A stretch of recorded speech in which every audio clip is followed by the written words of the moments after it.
So, Leedz Hip Hop Fest 2019, July 27th. Yep. It's the 15-year anniversary. Long time. Congratulations. Thank you. You've got Apathy, Problematic, Justin Clancy, Jarv, Hefe Replay, Dutch Rebel, Still Gold, The Dunners. It's hosted by Stiz Grimy, Superstar Snook, DJ Slipwax on ones and twos. This is a big moment. How did you choose the bill? Well, I kind of wanted to do something that was like New England based. I've done a lot of Boston things, Boston Hip Hop Fest, but this one I kind of wanted to be like New England with people that I've worked with over the years. It's not everybody I've worked with, but it's who I'm currently working with now. It's different than every other Boston Hip Hop Fest that I did. I just kind of wanted this one to be that and not bring in, a national headliner or anything like that. Just kind of keep it more community based. Because that's what it is. So that was kind of my whole thinking behind choosing the lineup. Yeah, and some of these guys are at the point where they could be national headliners, so. Yeah, Apathy is a national headliner. Steel Gold headlines in Boston. A lot of those guys can headline in Boston. So it's a bunch of Boston headliners kind of working together. It's like that's why I call it the Leedz Hip Hop Fest. It's more about being like a hip hop fest and more, it is my 15-year anniversary, but it's more about the New England hip hop scene more so that, I've been a part of for 15 years and kind of paying back, paying homage to that. Yeah, I like we always stress the New England aspect of things, like the region being a whole thing. I think it's very important that you look at it as New England. When I was coming up, it was like Boston hip hop, and there was actually like a lot of controversy behind that because not everybody was from Boston. So myself included, like I was from New Hampshire and northern Massachusetts. So when I came to Boston, I got a lot of heat because I wasn't from Boston. So when you use the word Boston hip hop, the locals and people that grew up here would be like, you're not from Boston, you know what I mean? That stigma's gone down a little bit, but that's kind of why I think like New England is more important because we all got to kind of work together. Yeah. Like Boston's the hub, but like there's all these areas outside of Boston that are just as important, you know what I mean? So I think like us coming together as New England now is a very important thing because those smaller markets can't really fully function by themselves, you know what I mean? They don't have enough population. So Boston is what all the shows spill into, so we all have to kind of come to Boston to do it, The Hip Hop Fest itself, how many of those have you done? I've probably done like 3 in my career. I've done like, I think about 3. This would be kind of the 4th, I think. Is there a rhyme or reason to those, or is it just when the time feels right? It just kind of was what it was. It's when time feels right, and I feel like people can come together. It's not ever, I don't ever like to force it, and I've seen the scene change so many times with all the different artists that come through that sometimes I feel like I can't put it together because of the way the music scene is at the time. Whereas this time I felt like I could do it and then tie in, the fact that I've been doing this for 15 years, and I felt like I had a strong enough relationship with the artists that were doing it and they were all willing to do it, and that's kind of how that happens. But no, I don't do it every year. I wish I could, but it's complicated. Yeah, of course. So before we get further, I know the story behind edutainment, how you got that part, but where does Leedz come from? Came from a comic book character, Ned Leedz, which was the Hobgoblin's alias. One of the Hobgoblins, I believe. I'm not a huge comic book comic fan, so don't quote me completely on this, but at the time, my best friend was Peter Parker, and he was a radio personality, and I was going by DJ Edu at the time. Okay. But my real name is Ned, and so we were trying to figure out a name, and we were just looking through a comic book, a Spider-Man comic book, and it was just this just Edward Leeds, Ned Leeds character. And Parker just would start calling me Edu Leeds, and that was my name. My DJ name was turned into Edu Leeds, and then when I started the company, I just flipped it into Leedz Edutainment. and obviously the edutainment playing off of like hip hop and KRS-One and that. But it wasn't really just about that. It was kind of like the nickname flipped. All right. That's kind of how it came to be. Someone in the comments will let us know exactly what. Don't quote me exactly on it because it's changed multiple times. I've read different things, but Ned Leedz was a character in the Spider-Man series. Do you keep in touch with Peter Parker? Yeah, still do. How's he doing? Good. He's out in Minnesota. He's on the radio doing his thing. But yeah, we're in constant contact. We've known each other for 25 plus years. So yeah, when I first started going to shows, I remember his name was all over those. So, all right. So I know your first show in the Middle East was Royce 5'9", Juice, Cunnilinguists. But I know you also threw shows before that. Small ones. At All Asia. Yeah, small ones. What was the first actual show you threw? It was a show. It was friends and family. It was called The People I Know. That was the name of the show, and it was my boys at the time were going by a name Invisible Men. That was the name of the group at the time. It turned into Solo Wins and Solo Prominence, and then who else was on that show? I can't remember everybody that was on it. I forget who else was on that show, but it was like I had my boys, Brendan Peck and Aaron Denny. They had a group. I forget the name of that. It was a funny name, but it was just like it was just us all coming together. Yeah, friends from high school that we grew up listening to music, and we would always plan about doing something someday, and then that day actually happened, and we did it at All Asia. I think I had to bring in my own PA, and one speaker was working, and we ran out of time, and drank too many Scorpion Bowls, and it was fun. I don't remember much of it, but that was my first show. It was an ish show, you know what I mean? Yeah. All Asia was a blast. It was a good local start. If you were starting out, that was the best start-off spot for a band or anybody. You could just do something small. And it wasn't really set up well because the bar was in the middle, right? And the stage was kind of over here. But the dumplings were delicious. Yeah, and the little Scorpion Bowls, yeah. And the owners were nice, and that was a great starting spot for people. That was a big hit when that went down. Mm-hmm. And I always have fond memories of that place. Yeah. So then you became Leedz Edutainment and started booking Middle East. Yeah. I mean, I'd always wanted to get into the Middle East. I always grew up didn't grow up, but I came to a lot of shows here. It was all the hip hop acts I liked at the time. So I wanted to do that. And the company I was working for at the time, Metro Concepts, was throwing shows, and they didn't want to do it anymore. And I just kept harassing the Middle East until eventually I had a lineup they booked. And so I ended up here. That's wild. Downstairs first show? Downstairs first show. Nice. Yeah. How'd that do? It was a great show. Lost a lot of money. Lost like $3,000. And at the time, that was all I had in savings.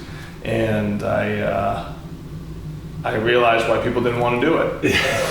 But I was young enough at the time and determined enough and to keep making it work, and I didn't have that many responsibilities, so I could keep trying it, and eventually I got the hang of it. Mm-hmm. And it took some time, but we got the ball rolling.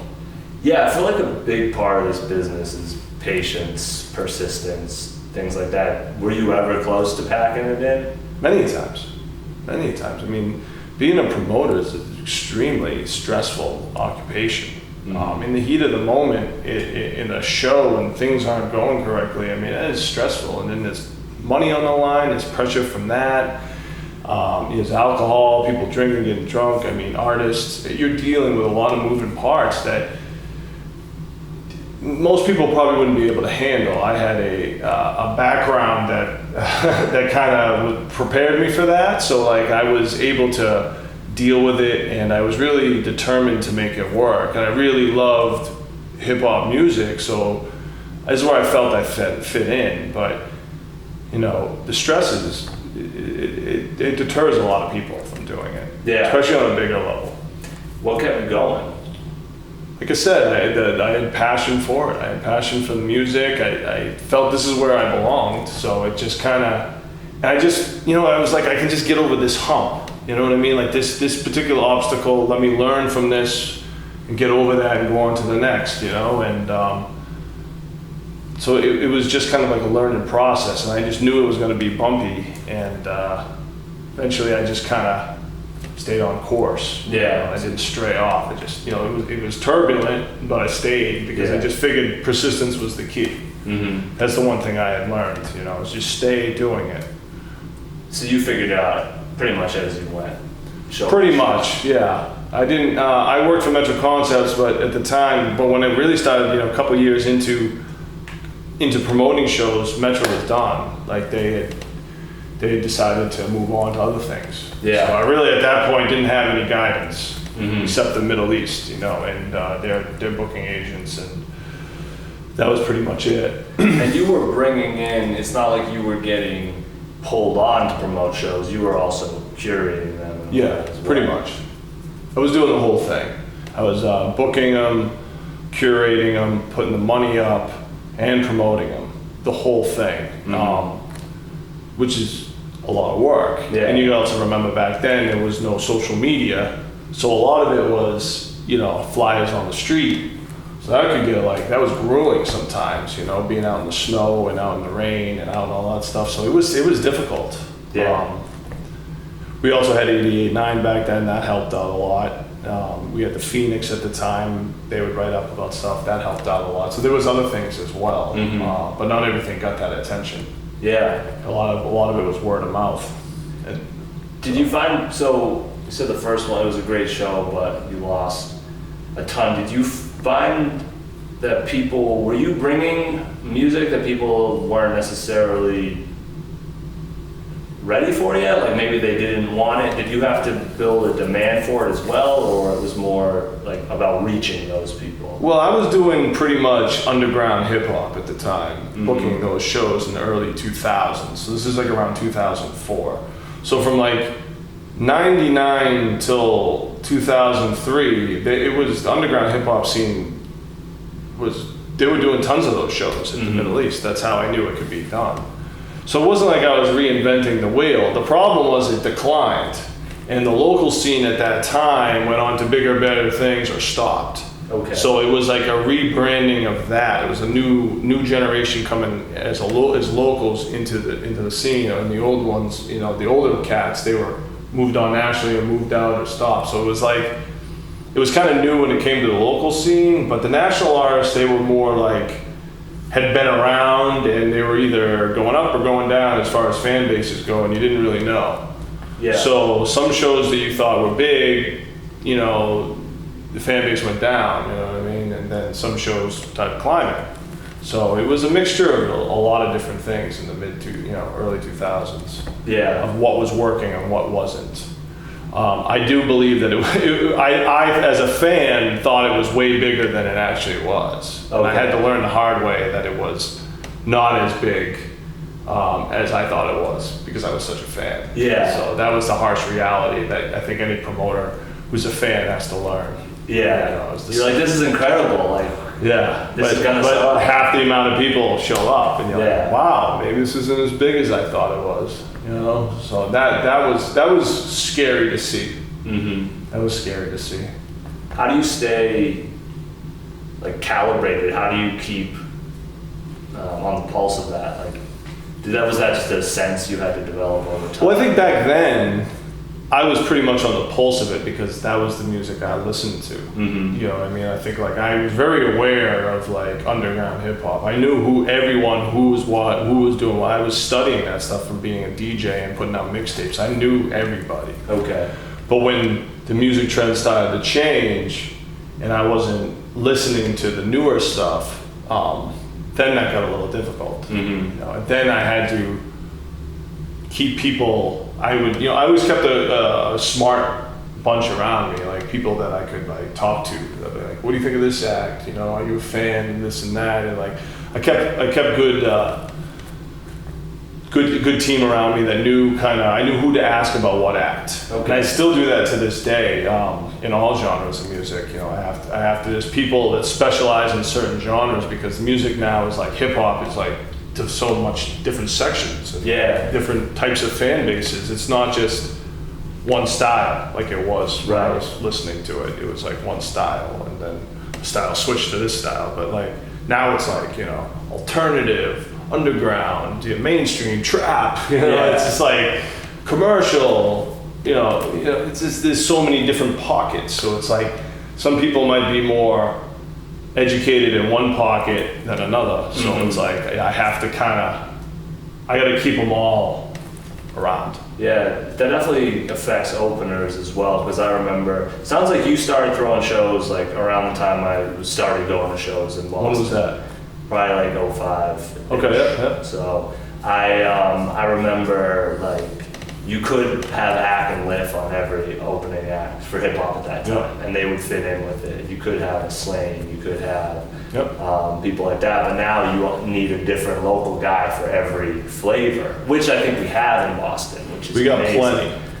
You know, we have a lot of local acts in Boston. Like I do that Leedz list, which is like a Spotify playlist, and I didn't realize until I started putting all the names into the playlist that it was like hundreds. You know, it was like I got 200 people to pick from, and they just keep coming. Like I was like, when I first did it, I was like, I don't know if there's gonna be enough music to keep up, and it just keeps coming. And that's grown over time too, because like you said, in the beginning, it was a lot of the same openers, and it made sense.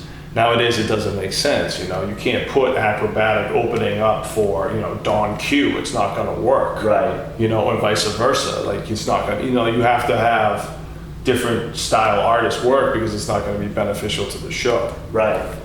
So I was going to say, I have noticed that you've started to interact more with the scene, with stuff like that. You have a playlist now. You've been doing the Leedz locale. It seems to me you're more active on social media.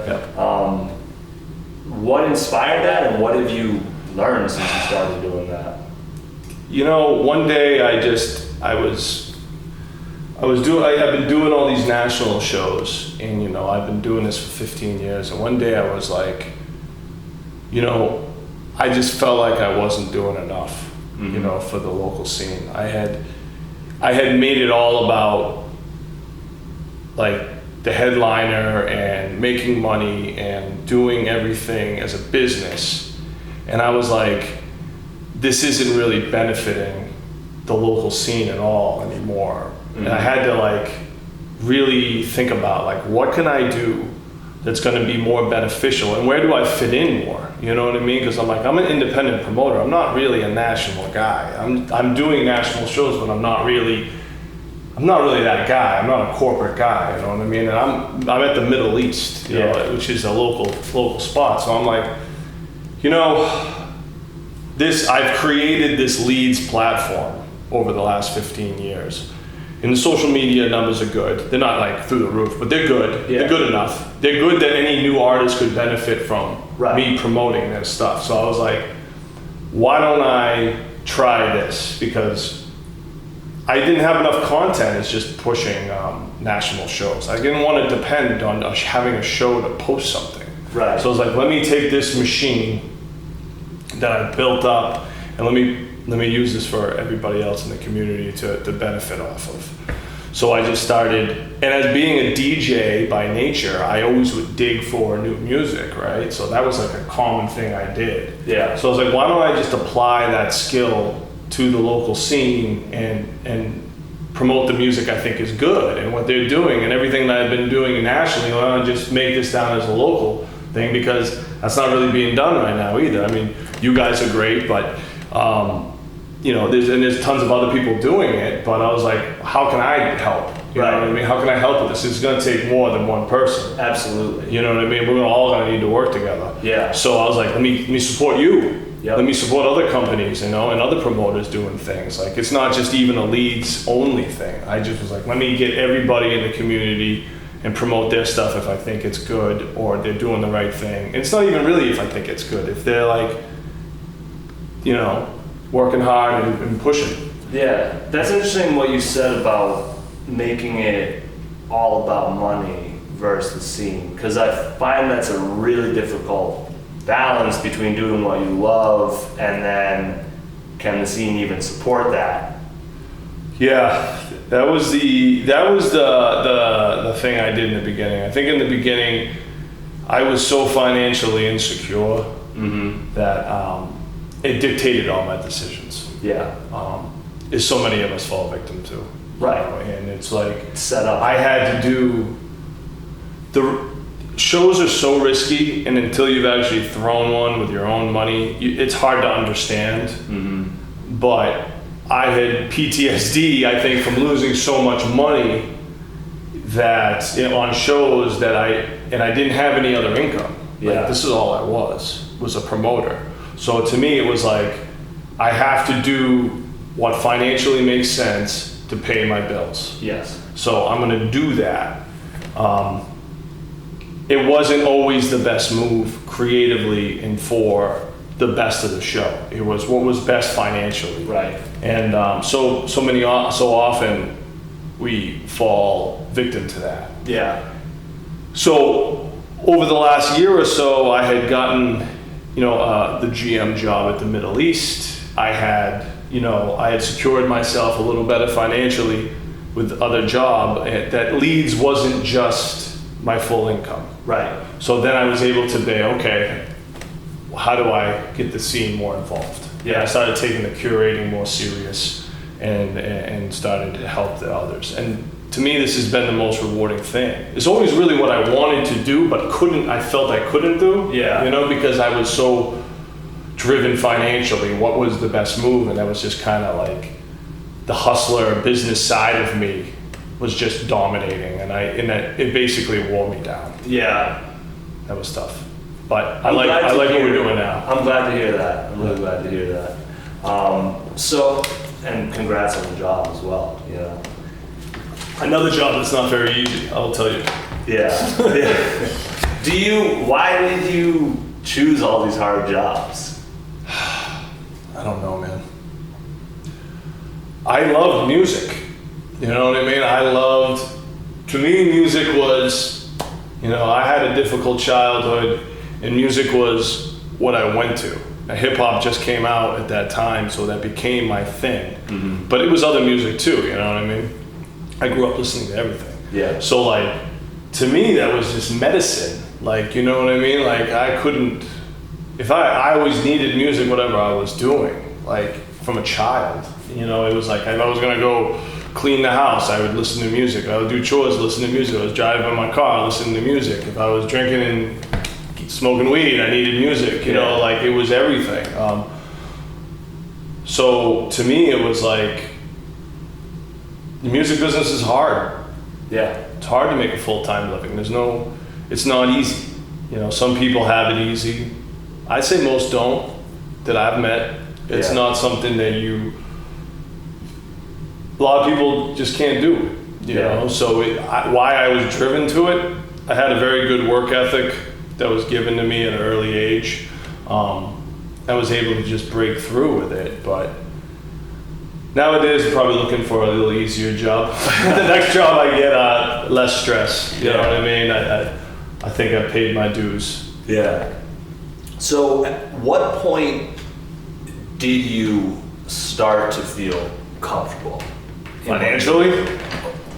Yeah, I guess. Or when did you start to feel okay, this is gonna work. I'm gonna be able to do this. What, but be a promoter in general? Yeah. When it stopped being check to check? Yeah. I don't remember exactly when, it was always, it was always a struggle. I never was able really to save a ton of money. Yeah. You know what I mean?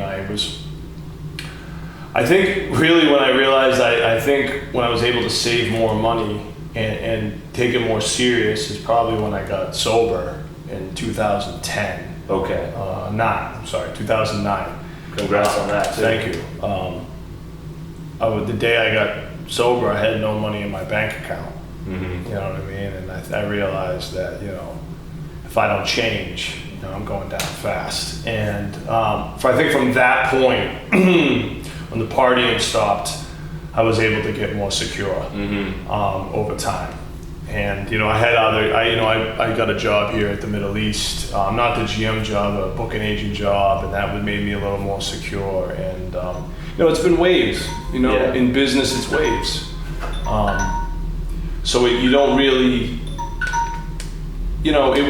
it's grown. It's always grown, but you have good years and you have bad years. So, but I think the pinpoint of when I felt financially better was probably when I first got sober. Yeah. I didn't realize how much money I was blowing on drugs and alcohol. It goes fast because you spend even not just money on that, all of a sudden it's food and cabs and this and that and those nice piles. Yeah, well, congrats on the sobriety for sure. Thank you. So you've been basically operating under a level of stress until fairly recently though, you were saying. This is No, the stress hasn't gone away. Oh no? No, I mean, the stress will manifest. I don't think you'll ever be stress-free in the music business. I mean, I have periods of serenity in this business, but I also have periods of just, chaos. Yeah. And, I've accepted a level of chaos and stress in my life that's probably not acceptable to most human beings, but this was my passion, so I just kind of went with it. I'm working on that though. I don't recommend that to anybody. I don't say you need to do that, live like that, to do this. You don't. You can have other things. Most people that do this business have another job, you know what I mean, that pays the bills, and then they can don't have to put so much pressure on the music, and don't have to put so much pressure on the music business side of things. It's healthier, especially for artists and other people, new entrepreneurs that are starting out. I always recommend that.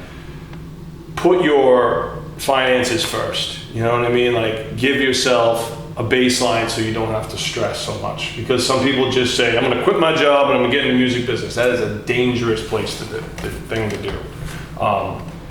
It creates so much financial insecurity and will cause so much stress and so much damage, and burns a lot of relationships that way, because people are just so fighting, scraping for dollars that don't even exist half the time. Yeah. There's a lot of smoke and mirrors. You know what I mean? There's a lot of people that are very successful and very rich in the music business. It's not a lie, but that's a very small amount in the grand scheme of everybody trying to do this. Yeah. So, it's nowadays it's kind of the most important thing to me is trying to find the balance. Yeah. And not fighting every battle, and just the path of least resistance, because I'm trying to maintain, you know what I mean? I'm not trying to burn out, and you will burn out if you're not careful. Yeah. And health, mental health, physical health is very important, you know what I mean?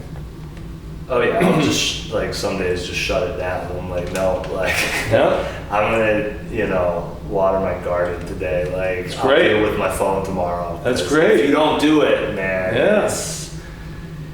So and it's easy, and I'll just say it's easy to get sucked in when you're passionate about it. That was always my problem. I always mixed personal and business together, and I blurred the line so many times. I mean, I wanted to, but I had trouble separating, and now it's been I'm married now. I gotta separate these things. You know what I mean? Because if I take work home with me all the time, it's gonna psychologically do damage, and it's gonna destroy things. Yeah. I don't want to be necessary. I want to be hardworking, but I don't necessarily want to be a workaholic. Right. And I've been a workaholic for a long time. Yeah. You know what I mean? And it's still not a good term. Some people say, well, you're going to be successful if you're a workaholic. I don't necessarily agree with that. No. It's being anything aholic is bad. Right. It's not, I'm going to say you're bad, but unhealthy. Balance is so crucial. Yeah, and other things matter to me more. But that kid, that young man that started off at Leedz Entertainment in 2004, only cared about that. You know what I mean? All I cared about was making my business successful.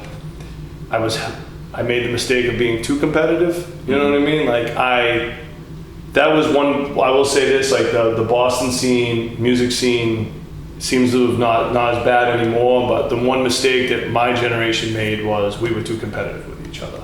Yeah. You know, and those mistakes still happen, but like we were too, instead of us coming together, we were more focused on ourselves as individuals and making ourselves the best. And that meant not showing love enough. Yeah. Not realizing what I realize now, that, you know, we all needed to be working together as a community. Yeah. And that's another reason why I'm doing what I'm doing now, is because I see the error in my way, you know, of being like, oh, what I'm doing, you know, I need to be the best at, and like, I can't show you love because I need to move forward. I want to be the best. Right. What I've realized is like that, you know, I'm not the best. I don't need to be the best. I just want to be good at what I do and not stress. You know what I mean? Like, because there's always going to be someone better than me, you know, and me always wanting to be that, you know, and not supporting other people is just going to make me miserable. Yeah. So as a promoter, I have to step back and be like, here we go. You know, like let's all work together and unify this scene as best we can. I mean, some people aren't going to want to do that. You know, artists are very individualized, but like as far as I can't speak for them, but I can speak for what I can do, and that is just try to get as much through here as possible. Yeah. And that's just kind of where I'm putting my career these days. Yeah, and there is, coming up in the sort of wave I'm in, we do look, and we've also in some ways learned from those mistakes, because we see it too. We're like, oh man, they just kind of battled with each other and broke it all into a bunch of pieces. And we try, and I think the scene is, from what I've experienced, it feels like it's in a great place. And when I talk to people who are still doing it from that early 2000s wave, they do seem to, they're encouraging to like, keep it up, like keep going, keep it together. You guys are on to something, so. Yeah, I'd say the scene right now, the local hip hop scene, is the best I've seen it. I mean, you have artists, you know, Cousin Stiz and Joyner Lucas selling out the House of Blues. Yeah. Granted, we didn't have the House of Blues back in the day, but, you know, we had Avalon. And there wasn't a lot of headlining local hip hop shows in there. I mean, those artists obviously became national artists, but with record deals and stuff. But still, like, there's local artists. You know, Millie's just sold out Bryant Music Hall. Like, this is huge. I mean, Yeah. Mr. Lift was selling out back in the day, and there was big shows back in the day. And you know, my generation, you know, there were people coming close to sell out, but not like this. Yeah. You know what I mean? Multiple artists. Multiple regularly artists from selling out. Boston, you know, selling out, you know, big venues. That shows something. You know, it shows that it's going in the right direction. I mean, there's a lot more tools these days, you know, with social media and Spotify and streaming, that you can really get your music out there without needing a huge team behind you, or like a label behind you, or a ton of money. You don't necessarily always need, you might need that to take the next step, but like you don't need that to make an impact. And that's inspiring. You know? And for me, that is like, it makes me feel energized, you know, to want to get back into it. You know what I mean? And it's just like, it's great. So like when people say the Boston music scene or whatever they say about New England music scene, I'm just like, it's ready to go. Yeah. I think it's got tons of potential. You got tons of great artists out here ready to do it. Will people support? I don't know. Yeah. You know, but there's enough talent and avenues to do it. Yeah. Absolutely. So the artistry is absolutely through the roof. And you were saying earlier, to make it here, you would definitely recommend another source of income. Obviously, there's other cities where there's more of an industry where you can get a job in the music industry versus here. Do you see anything changing on that end here? Music business side? Yeah, do you see more professionals in that space? That's where it gets tough. I think that's where we suffer. We suffer where we don't have a lot of music industry jobs. a lot of the jobs are in California, or New York City. We don't have a lot of, radio stations that have full-time jobs that play, local music. We don't have a lot of record labels in Boston. We have one or two, but we don't have real people that are, jobs. There's no jobs. We have more like boutique things. Right, very boutique niche. We need more industry here. I'm hoping that happens. It's tough to say. That's kind of why I fit in where I fit in, because there wasn't a lot of jobs. So I was like, oh, I can become an entrepreneur. We have tons of entrepreneurs, but it's are these people making a living? Mm-hmm. And how do we create jobs for those people?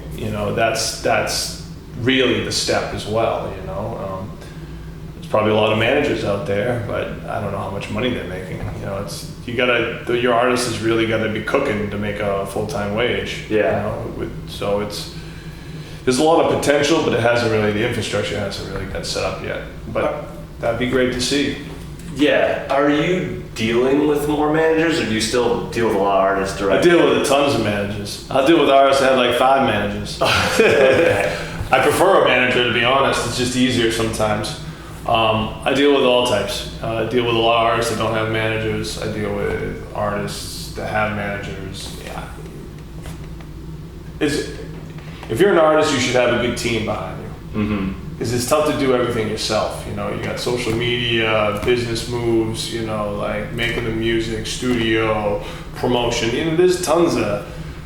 You need a good team to be successful in anything, I think. And so it's important for artists to put together a good team and then make sure their team's happy. You don't want to, I think it's very important for an artist to realize that it's not just them, it's the whole thing. Yeah. You're an artist and it's about the music you make, but it's really a brand and it's a business and it's the people behind you that make you successful. Almost all the time that I've seen successful artists, it's because they've had successful teams. Yeah. So I think that is something you should always keep in mind. For a fresh artist who's tuning in and they're getting ready to make a push and they want to, connect with you, what's the best way for them to approach you or for their team to approach you? Me, just email me. Go on leedzedutainment.com. My email's right there. You can always send me something. I get a lot of emails from artists that want to get involved immediately, and this is another example. I don't have the time to work with everybody. Yeah. I mentioned that there was 200 people on that Leedz list. There's probably another 100 that are starting out that I don't even know about yet, that are hungry, ready to go and want to make that next move. There's probably more than that, actually. Seems like every day, 5 new. And that's great. This is why I encourage other promoters. I encourage other promoters to book shows and work the local scene and get to know people. A lot of people have accused me of blocking people, and again, maybe in my earlier days when I was a little more competitive, then I probably might have been a little too competitive. Okay. But nowadays, I'm I honestly know that I can't work with everybody. Yeah. So I'm please work with throw these shows. Book local shows, local talent. Do everything. Get involved. Try it. Yeah. Start small with a local show. See if you like it. See how you do with it. Mm-hmm. I encourage that heavily. I am not trying to be the one and only. Yeah. I can't be the one and only. Yeah. Do I even foresee myself promoting shows for the rest of my life? I don't know. There's going to be a time maybe where I step away, and then someone's going to have to do it. Or it goes corporate. Yeah. Or Live Nation and AEG start picking everything up. I'm glad you said that, because that's a very important thing that I think people that are paying attention see it, but I don't know if everyone is hip to that yet. But it's 2 companies handling all the booking in every major city nationwide right now. I swore I wouldn't say anything bad about the competition, but it's very competitive. When I was starting out, it was the Middle East. It was the Paradise Rock Club. Paradise Rock Club at the time was, I think, around 600 capacity. Middle East, we were 550, plus we have the upstairs. Great Scots was doing mostly local band shows. Avalon existed on the Lansdowne clubs, but that was big boy stuff. Or it was club nights. Mm-hmm. So there wasn't a ton of, I was lucky because it wasn't the climate that what it is now. Over the years, Live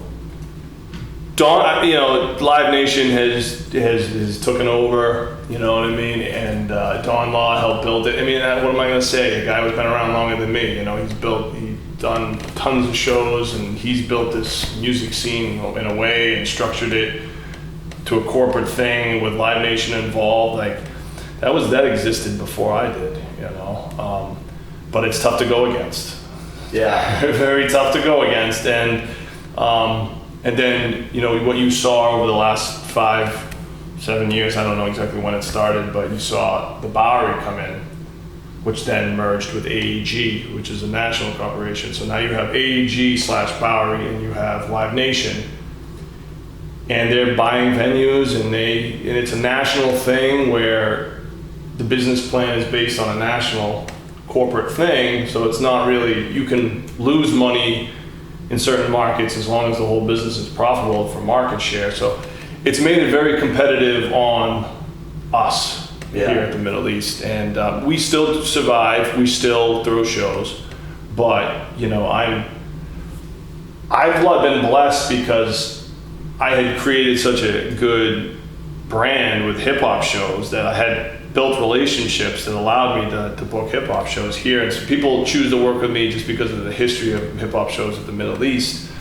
But for new promoters starting out in other genres, I don't know how they would be able to do it. Because the competition is so heavy, and the agents, they want to work with the corporations because they want to get in the chain to go all the way up from, Aganis all the way down to Bright Music Hall, and it's capitalism, and it's America. Yeah. And I don't really have any control over it. I can just only do what I did. For years, I was mad at it, but it didn't really get me anywhere positive.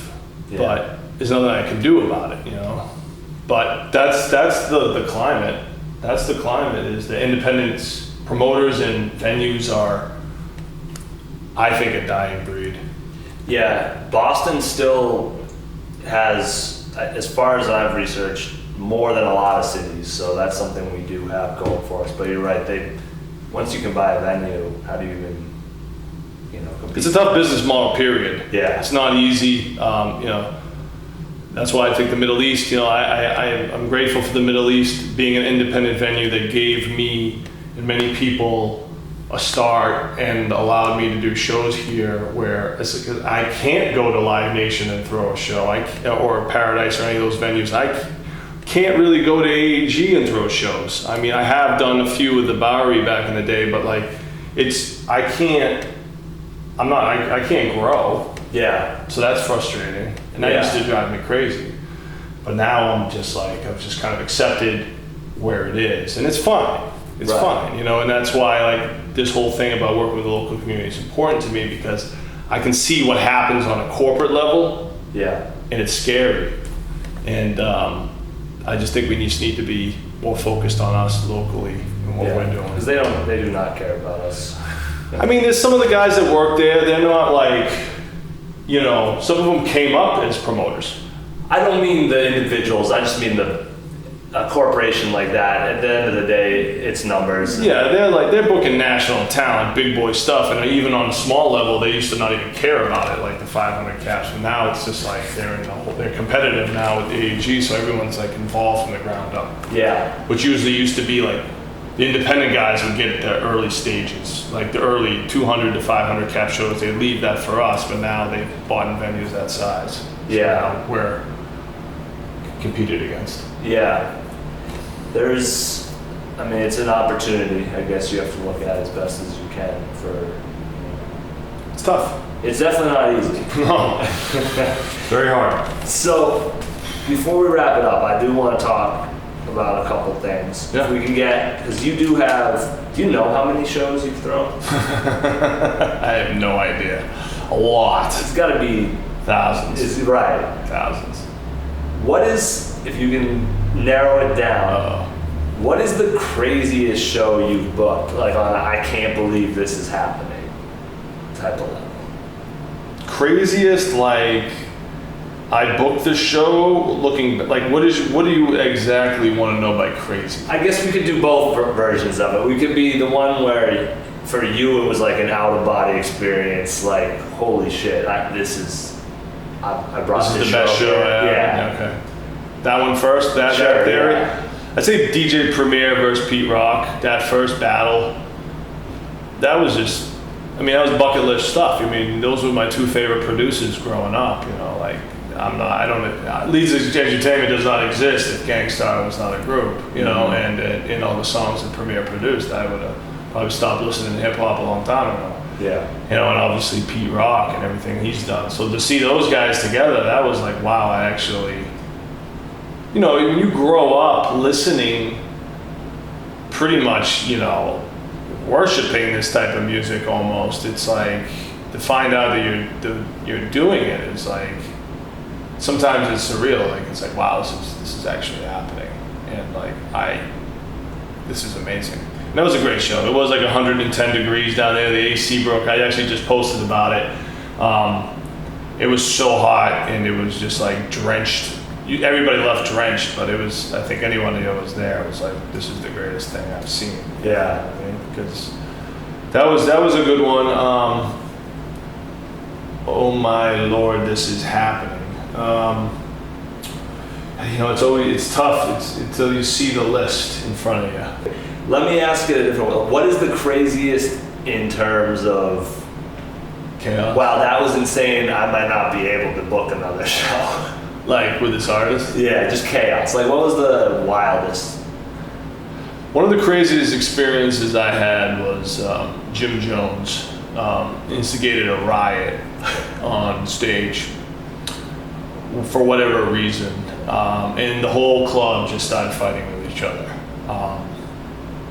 It was not pleasant at all. It was like if you were, it was like walking through Apocalypse Now. You know, there was just the bombs, there was fights just going off. And that was crazy. Security stepped up and dealt with it, but that was one of the craziest things I've ever seen. What else happened? ASAP Rocky was pretty intense. His first show at Middle East, he had the kid had stage dived.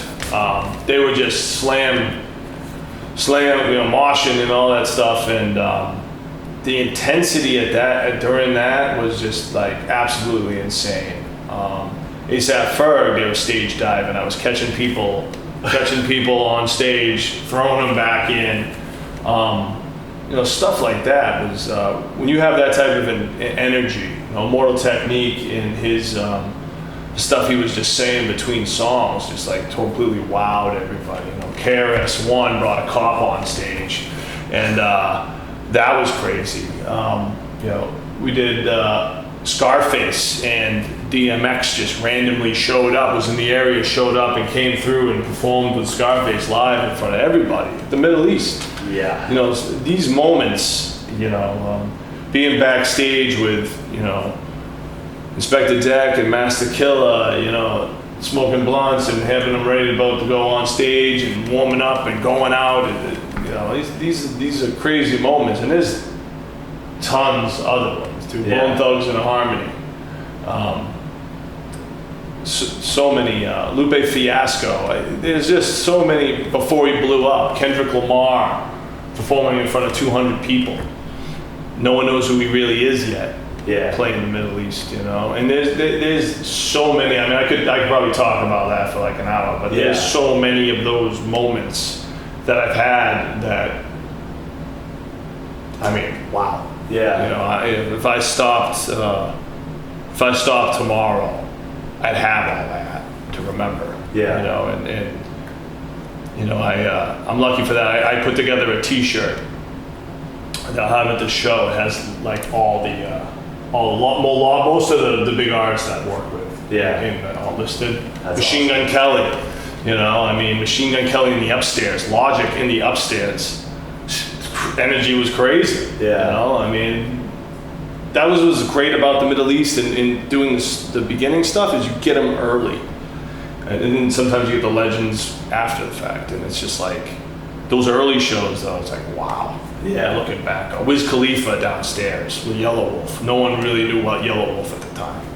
You know, it was amazing. Because you're right, with the cap, then that's what you're gonna get. And Plus the Middle East downstairs when it's packed and crazy with the basement and the low ceilings, and it's like hip hop in the basement is the best. You know what I mean? It started in the basement. When you bring it back there, it's great. I mean, don't get me wrong, there's beautiful venues all over the country, but that underground basement vibe, priceless. yeah, and it's funny you say that because I've been to a lot of those shows down there, but then I've also, when I saw Rocky, I saw him at the House of Blues, and it wasn't anything like what you just described at all. Because that's a big open space. Yeah. And it's a beautiful It was- venue. House of Blues is a beautiful venue. It's just the downstairs is packed and tight. Yeah. The sound, the way they did it. And you get them you get the fans that are fans because they're on it They're early diehards. and they know what it is, versus by the time they get to the other places, you have people who are just there because, oh, I recognize that name. Yeah. I feel like that's always kind of been the audience I've catered to. Mhm. Was like hip hop, especially in the beginning. It was like for the diehard heads, the hip hop heads, people Yeah. that were more into the culture than just rap. You know what I Yeah. mean? Because some people just like listen to rap music or listen to hip hop. Like, yeah. But there's the people like me and yourself and a bunch of other people in the city that are just like into like the detail and like live for it and are like, you know, they're just in it and study it. I feel Yeah. like I've always tried to think with that mentality. Yeah. So I have two more questions. Sure. One, this is a question I always ask my friends on their birthday, and since this is kind of It's a little Leeds' birthday, Leeds Entertainment, 15 years. What's the lesson? If you could boil it down to like a sentence or two, what did you learn? I learned what to do. I learned what not to do. You know, I've.